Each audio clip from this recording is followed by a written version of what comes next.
고마인드 장착을 위한 실행 독서 이번 시간에는요. 부자의 그릇이라는 책으로 진행해 보도록 하겠습니다. 네, 부자의 그릇. 저자는 이즈미 마사토라고 하는 일본 사람이에요. 이 사람은 어떤 분이냐면요. 일본 최고의 경제금융교육 전문가, 경제금융교육의 전문가예요.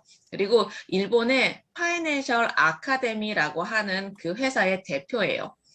일본 사람들이 특히 돈에 대해서 많이 생각하지 않는다는 어떤 그 사실을 절감을 하고 돈의 교양을 높일 수 있는 교육을 하고 싶다라는 생각에서 이 아카데미를 설립을 한 사람이에요. 그래서 1년 중에 3개월은요, 외국에서 지내면서 교육 사업도 하고 IT 사업도 하고 부동산 사업도 하는 분이에요. 그래서 5개 회사를 경영하는데 저는 너무나 부러웠어요. 네, 1년에 3개월을 외국에서 지내면서 사업을 하고 있다고 합니다. 이 이야기는 어떤 이야기냐면 에이스케라고 하는 주인공이 나와요. 이 주인공은 어린 딸을 가진 아버지예요.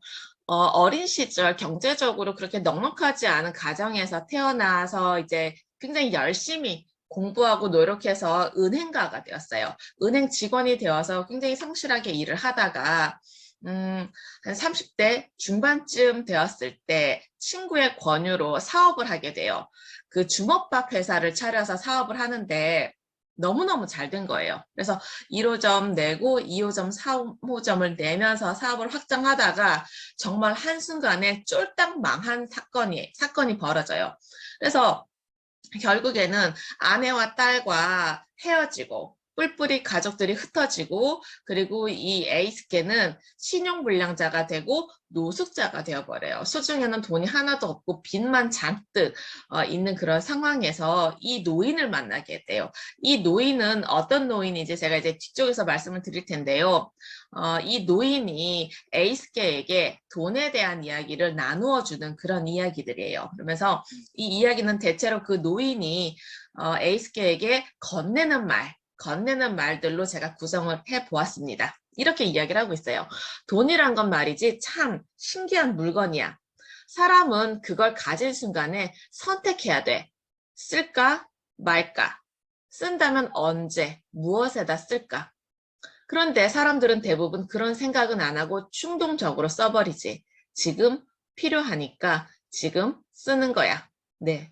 선배님들, 좀 전에 제가 질문을 드렸잖아요. 나에게 1,000만 원이 들어왔으면 난 그것을 어디에다가 쓸까? 어디에다가 쓸까? 네. 각자 어떤 가치에 따라서 그 돈을 어디다가 쓸지 아마 생각을 해보셨을 거예요.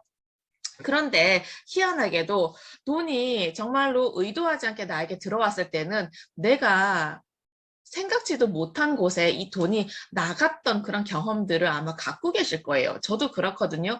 생각지도 않은 많은 돈이 내 수중에 들어왔을 때는요. 정말 나도 생각하지 않았던 곳에 이 돈이 나가는 희한한 경험을 하게 돼요. 이렇게요. 자네는 자칫하면 원하는 것과 다른 걸 살 뻔했어. 그리고 지금이라는 이 순간에 얽매여서 더 싸게 살 수 있는 선택지를 스스로 포기하고 인간이 돈 때문에 저지르는 실수 중에 90%는 잘못된 타이밍과 선택으로 인해서 일어난다네. 제가 가끔 가계부 강의를 해요. 그 강의를 하고 나서 이런 질문을 받을 때가 있어요. 돈을 관리를 잘 하고 싶은데 희한하게 적금을 탈 때쯤 되면 꼭 사고가 일어난다는 거예요. 주변 사람들에게 목돈이 들어갈 꼭 희한한 사고가 일어난다는 이야기를 하시는 분을 만났어요. 저는 그렇게 생각을 했어요. 나에게 꿈이 있고요. 그 꿈을 이루기 위한 어떤 목표가 있고 이 목표를 잘게 쪼개게 되면 계획이라는 게 있잖아요. 우리가 그 계획에 대해서 생각을 하지 않고 살게 되면은 정말 나에게 들어오는 그 시간과 나에게 주어진 그 돈 이런 것들이 내 생각을 하지 않게 되면은 나도 모르게 이상한 쪽으로 흘러가고 뒤늦게 그것을 후회하는 경우가 생기더라고요. 그래서 우리는 늘 생각하는 시간을 마련해 놓고 내 상황에 대해서 앞으로의 계획에 대해서 뭔가 전략을 짜놓게 되면은 그런 부분들을 우리가 미리 좀 준표할 수 있지 않을까라는 생각을 해봤어요. 그러니까 뒤에 조금 더 자세한 내용들이 나오니까요. 넘어가 볼게요. 사는 것들에는 대부분 그 가치 이상의 가격이 붙어 있어. 사람들은 지금 돈을 더 지불하는 쪽을 택해. 돈을 더 내므로써 잘못된 선택을 하고 있지 않다는 안도감을 사는 거야. 네, 내가 비싼 돈을 들여서 무엇인가를 사게 되면요. 그래, 나는 정말 합리적인 소비를 했어. 라고 은연중에 생각을 하게 돼요. 선배님들, 자본주의라고 하는 책도 있고요. 영상도 있어요. 이 자본주의라는 책에 그리고 영상에 이런 내용이 나와요. 나도 모르게 지갑이 털리는 소비 마케팅의 비밀. 그러니까 내가 소비를 하고 나서 그것에 대한 만족감을 느낄 수밖에 없도록 굉장히 영리한 사람들이 마케팅을 하는 거거든요. 과소비를 하는 것은요, 내 마음의 상처를 달래기 위한 하나의 패턴이라고 나와 있어요. 그리고 자존감이 낮으면 더 많은 돈을 쓴다라는 내용이 나와 있어요. 그러다 보니까 내 소비에 대해서 한번 돌아보는 것도 선배님들이 한번 해보시면 좋겠어요. 그래서 실제로 내가 저평가된 물건을 구입을 해서 부가가치를 만들어내는 것인지 아니면 너무나 고평가된 것을 높은 가격을 주고 사는 사람인지를 한번 생각을 해보세요. 어디에 더 가까우신가요? 네. 인간은요, 자신과 어울리지 않은 큰 돈을 가지고 있으면 반드시 잘못을 저지르게 돼. 돈을 다루는 능력은 많은 경험을 통해서만 키울 수가 있어. 이건 결론이야. 선배님들, 돈을 많이 다루어 보셨나요? 내가 한꺼번에 큰 돈을, 그러니까 내가 준비되지 않은 상황에서 큰 돈을 다루신 경험이 있으신가요? 우리가 배틀을 많이 휘둘러야 성공 경험도 많아지는 건데요. 배틀을 많이 휘두르지도 않은 상황에서 성공만 하려고 하다 보니까 큰 실패를 경험할 때가 있다는 거죠. 네. 돈이라는 거 눈에 보이나요? 안 보이나요? 선배님들. 우리 부에 대해서 많은 공부를 했잖아요. 그 이전에도 많은 책들을 가지고 이야기를 나눴는데요. 부라는 거 눈에 보이던가요? 눈에 보이지 않던가요? 이 에너지라는 것도요. 눈에 보이나요? 보이지 않나요? 네. 돈은 열을 내뿜고 있어요. 왜냐면 에너지이기 때문에. 사람들마다 각자에게 적합한 최적의 온도는 달라요. 에너지가 너무 적으면 차가워서 불편하고 에너지가 너무 많아도 지나치게 뜨거워서 다루기가 어렵죠. 선배님들의 에너지는 어느 정도 수준이신가요? 다 다르실 거예요. 다 다르실 텐데 내가 어느 정도의 돈이 편안한지 한번 떠올려 보세요. 어느 정도 금액만큼이 내 수중에 있는 게 가장 편안한지. 실제 이런 사례들이 나와요. 10억을 가져본 적이 없는 사람이 실제로 10억을 갖게 되면요. 절대 자신이 상상하는 대로 되지가 않는다는 사실. 그렇기 때문에 내가 상상을 하는 거예요. 계획을 세우는 거예요. 나에게 10억이 들어왔을 때 나는 그 돈을 어떤 식으로 쓰면 좋겠는지. 이 책에는 영국 사람에 대한 사례가 나오고 캐나다 사람에 대한 사례가 나와요. 영국에서 복권에 당첨된 가난한 사람의 이야기인데요. 정말 가난한 사람이 300억 원의 복권에 당첨이 돼서 어마어마한 돈이 수중에 들어왔어요. 정말 얼마 지나지 않아서 이 사람은요, 신용불량자가 되어버렸어요. 그 이야기가 나오고 또 한 사람, 캐나다 사람은 중산층의 자녀를 이미 다 키운 그런 남자분이셨어요. 이분은 자녀들을 다 독립을 시키고 이제 자신의 어떤 중산층에 맞는 생활을 하고 계셨던 분인데요. 복권에 당첨된 그 돈을 고스란히 기부해버렸어요. 네. 굉장히 놀라운 사건이었어요. 엄청 놀라운 사건이었는데 그렇게 판단을 한 거죠. 그렇게 많은 돈이 내 수중에 들어왔을 때 내가 과연 이 돈을 잘 활용할 수 있을까? 못한다는 결론을 내렸기 때문에 기부금으로 전액 했다는 거죠. 선배님들은 그렇게 10억 이상의 돈이 들어오면 어떻게 쓰실 생각이신가요? 돈이란 그 사람을 비추는 거울이에요. 거울. 돈은 사람을 행복하게도 하지만 불행하게도 만들죠. 선배님들 돈 때문에 고민해 보신 적 있으신가요? 돈 때문에 행복감을 느낀 적이 있으신가요? 네. 내가 돈을 어떻게 생각하는지에 따라서 이렇게 행복하기도 하고 불행하기도 한 거죠. 그런데 부자들은요, 이 사실을 알고 있어요. 어떤 사실? 신용이 힘이 세다. 신용이 돈이다. 신용의 그 크기가 내 부의 크기다. 그렇기 때문에 부자들은요, 반드시 약속을 지키려고 노력을 해요. 다른 사람들과 했던 그 약속, 다른 사람들의 믿음에 부응하려고 하는 거예요. 왜냐? 이유가 나와 있어요. 돈이란 나에게서 만들어지는 것이 아니라 남으로부터 들어오는 것이기 때문이에요. 내 돈은요, 누군가가 나에게 주는 돈이잖아요. 그런데 그 돈이란 신용에서부터 만들어진다는 거죠. 신용이 커다란 돈을 낳고 그 사람이 가질 수 있는 돈의 크기도 자연히 커지는 거예요. 네, 돈의 크기가 커지면요, 또 신용의 크기도 커지는 거죠. 떠올려 보세요. 내 주변 사람들 중에 정말 약속을 잘 지키지 않는 사람, 타인과의 약속도 잘 지키지 않을 뿐만 아니라 나와의 약속조차도 잘 지키지 않은 사람, 그 사람의 부의 크기를 한번 떠올려 보세요. 추측을 해보세요. 어떤지. 오늘 만나기로 한 사람이 오늘 갑자기 연락을 안 한 거예요. 연락이 안 되는 상황. 그 사람의 부의 크기를 우리는 추측해 볼 수가 있지요. 추측해 볼 수가 있어요. 네. 자, 이런 이야기 똑같이 나와요. 한정된 기회. 우리에게는요, 기회가 무수히 주어지지 않아요. 단지 우리는 기회를 만들어가는 거예요. 그 한정된 기회를 내 것으로 만들려면요, 배틀을 많이 휘둘러야 되는 거죠.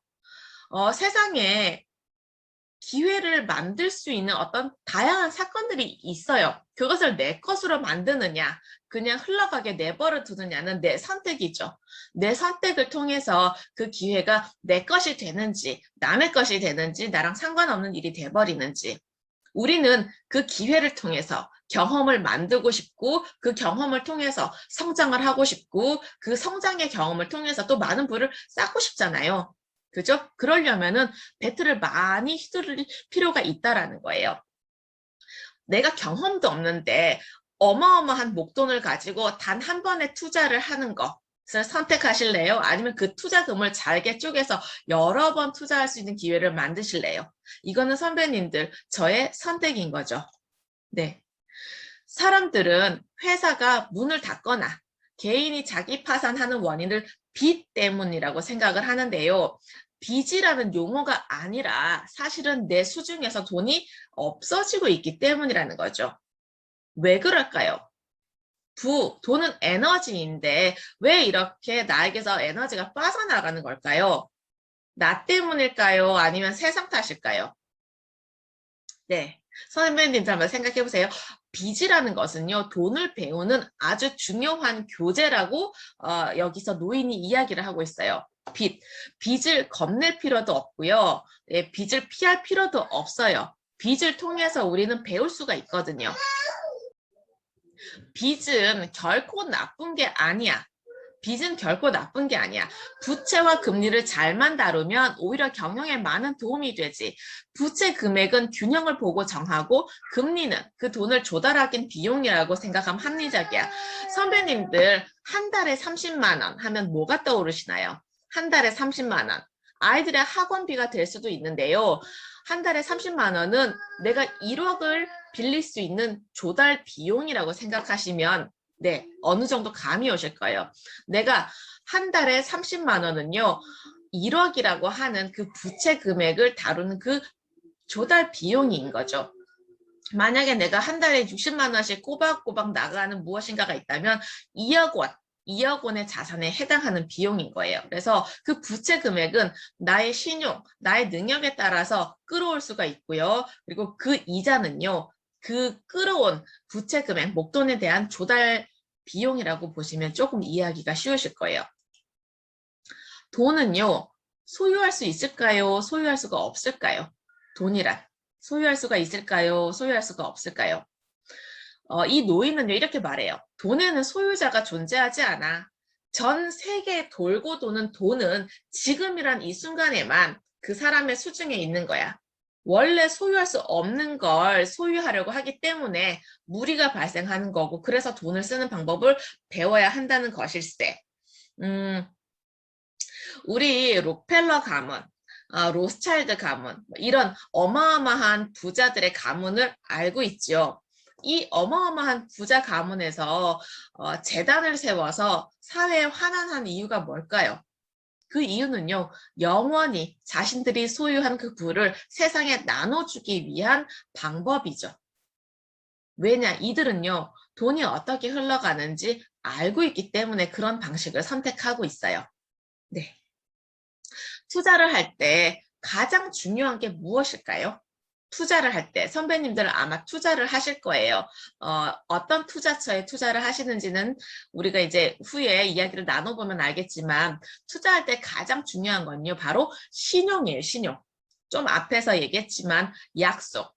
왜냐하면 그 신용과 약속이 돈을 낳으니까요. 돈을 만들어내니까요. 그러면 부자들은요. 무엇을 보고 그 사람들의 신용 정도를 판단할 수 있을까요? 바로 투자 대상이 지는 그 경력이죠. 우리가 은행에서 신용평가를 받고 있죠. 은행에서. 은행은 우리를 늘 평가하고 있어요. 그 평가를 통해서 이 사람의 뭐라고 하죠? 대출 가능 금액, 그 다음에 이자 금액을 다 다르게 산정하고 있어요. 왜냐하면 그 사람의 경력 때문인 거죠. 이렇게 에이스케가 말해요. 톱니바퀴가 잘 굴러가다가 어긋나기 시작하면은 파멸은 정말 순식간에 일어난다는 사실을 깨달았습니다. 정말 이 사람이 사업을 확장을 해서 어마어마한 부를 얻었는데 너무나 순식간에 생각할 겨를도 없이 빚더미에 앉아버렸어요. 그게 정말 순식간이라는 이야기를 하고 있죠. 이렇게 생각을 했어요. 이 사업을 확대할 것이냐, 계속할 것이냐, 확대할 것이냐, 계속할 것이냐, 이 두 가지로 선택지를 좁혀버렸어요. 그러다 보니까 타이밍도 잘못되었고 물건의 가치도 잘못 봤던 거예요. 잘한 게 딱 하나 있다면요. 바로 실패를 두려워하지 않았다는 거. 실패를 두려워하지 않고 도전했다는 거예요. 도전했다는 거. 실패보다 더 중요한 것은요. 그 사람이 도전했다는 그 경험인 거죠. 노인이 이렇게 이야기를 해요. 에이스케가요. 더 이상 나는 회생할 수 있는 기회가 없다고 굉장히 낙담하고 있었어요. 낙담하고 있을 때 이렇게 이야기를 해요. 절대라는 건 없다. 절대라는 건 없어. 절대라는 건 없고 운이 없으면 성공하지 못하고 운이 나쁘면 아무리 완벽하게 계획을 세우고 준비를 해도 실패하게 마련이지.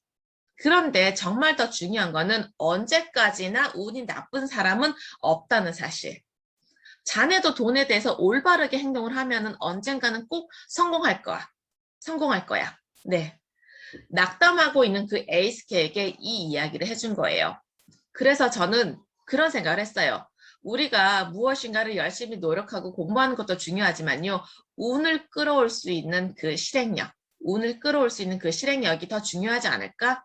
그래서 저는 늘 좋은 운을 끌어당기기 위해서 새벽마다 눈을 뜨면요. 긍정문을 외쳐요. 운이 좋다, 운이 좋다, 운이 좋다. 난 운이 너무 좋다. 이 긍정문을 외쳐요. 선배님들도 내가 운이 좋은 사람이라는 그 사실을 좀 아시고 외치셨으면 좋겠어요. 그리고 이런 이야기예요. 돈은 세상을 순환하는 흐름과도 같아. 흘러가는 물을 일시적으로는 소유할 수 있어도 그걸 언제까지나 소유하지는 못하는 법이지. 그래서 부자라는 이종은 돈을 반드시 누군가에게 맡기거나 빌려주거나 투자하려고 들어. 그때 누구를 선택하느냐가 관건이지. 그래서 우리는요, 직원을 채용하는 거, 위임하는 거 중요하죠. 위임하는 거 쉽지가 않은데요. 사실 선배님도 그런 생각 하실 거예요. 차라리 내가 하는 게 낫지. 사람 부리는 거 참 어렵다. 이런 생각 하실 거예요. 저도 이제 그럴 때가 있거든요. 그런데 누구를 선택해서 나의 그다음에 나의 생각, 나의 가치를 나눠주느냐, 세상에 퍼뜨리느냐. 이거 정말 중요한 훈련이고 능력인 것 같아요. 이렇게 이야기를 해요. 돈으로 안 되는 건 몸으로 해야 한다네. 그 점에 있어서는 가난한 사람도 부자도 상관이 없어. 그러니까 지금 당장 뛰어. 예를 들면 그런 거예요. 내가 매도하려고 내놓은 어떤 부동산이 있는데요. 아무리 해도 팔리지 않아요. 그러면 그런 거죠. 전단지 100장을 만들어서 100곳의 부동산에 뛰어다니는 거죠. 네. 이 책에서는 이런 내용이 나오는 거예요. 이 에이스케의 딸이 아파요. 병원에 입원을 하고 있었어요. 그런데 병원에 입원을 하면서 이 노인은 알고 봤더니 사업으로 굉장히 성공한 사람이었어요. 이 노인과 에이스케의 딸이 같은 병원에서 치료를 받으면서 에이스케의 딸이 이 노인의 어떤 뭐라고 하죠? 외로움을 달래주는 그런 역할을 해준 거예요. 그거에 대해서 노인이 너무나 고마워서 이 소녀를 돕기 위해서 에이스케를 찾은 것이죠. 그래서 에이스케가 다시 한번 기회를 얻을 수 있도록 이런 조언들을 하고 있어요. 그래서 지금 당장 어디로 뛰어가냐면 에이스케는 병원에 입원해 있는 딸에게로 뛰어가요. 그래서 결론은 그거예요. 이 노인이 그 다음 자신의 후계자를 선택할 때 이 에이스케를 선택을 하고요. 자신의 사업체를 맡기는 이야기로 이 이야기는 마무리가 되죠. 이렇게 얘기를 해요. 자네는 그 경험을 가지고 어디로 갈 텐가? 그러니까 그 경험이라고 한다면 그 실패의 경험이에요. 실패의 경험. 설마 무덤으로 가는 건 아니겠지? 나는 실패를 경험한 사람을 높이 산다네. 실패란 결단을 내린 사람만이 얻을 수 있는 거니까. 선배님 지금까지 성공만 해오셨나요?